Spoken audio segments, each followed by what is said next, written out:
Dr. Josh Halper, Hillview Veterinary Clinic in Reynoldsburg, Ohio. And today's segment is ears, something we call in the medical profession otitis. Very fancy word. Don't start Googling it, but just means the ear, okay, and inflammation of the ear.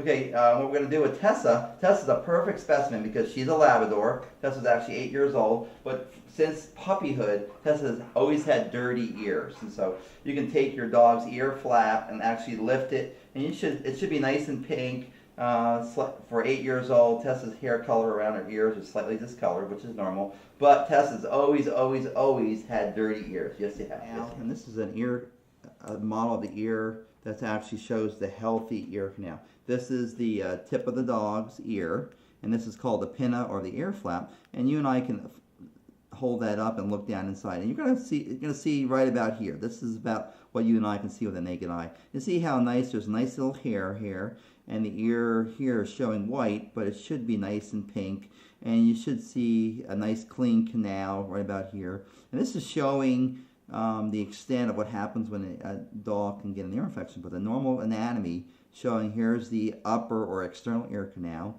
and here's the middle ear, and there's actually nerves that run here that actually can cause some paralysis or some problems with the dog if he gets a middle ear infection. And then what we have is, here's a whole part of the middle ear, and this is actually the eardrum, and they can get inner ear infections. And this is actually a portion of the brain called the bulla, that sometimes an inner ear infection can affect the brain, so causes equilibrium disturbance, falling over, pain, and your dog holding its ear down or something. So very, very important. And here, a nice little model showing the inflamed ear. See the nice pink here, but see how red this section is here? This is showing inflammation. And as we go down, once again, remember, this is our external or outer ear, and this is a portion of the middle ear. Okay, and it's showing more redness here. And you got to realize this is brain tissue here. Okay, blood vessels, brain tissue here. Here's the dog's sinus here. And actually, this is the base of the brain here.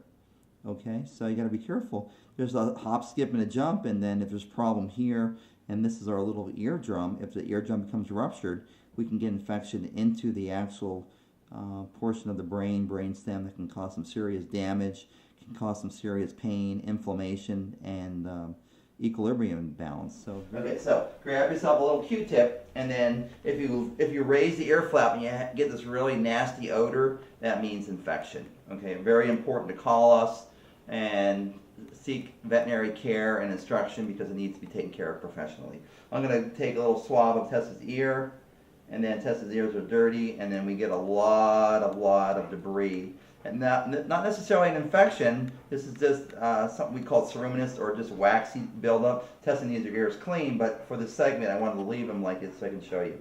But if this has an odor, what we do normally, we take this swab, and the veterinarian, the professional, will actually put it under the microscope and find out exactly what's in there. Very, very important to do ear swabs so we can determine the actual cause or the underlying problem and treat Tessa or treat your pet effectively. So there's ear washes in the pet store. Be really, really careful when you're buying products over the counter. A lot of pet stores have no idea what to sell you because they have no idea what's going on.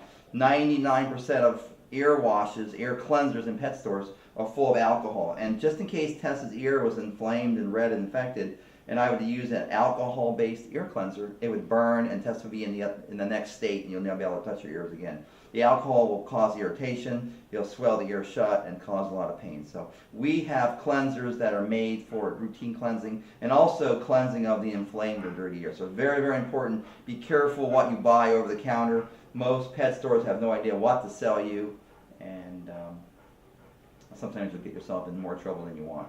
So what we'll do is, when we're done, we'll clean Tessa's ears. But really, really important, the ears are important not only in puppies, but as they become adults and mature later on.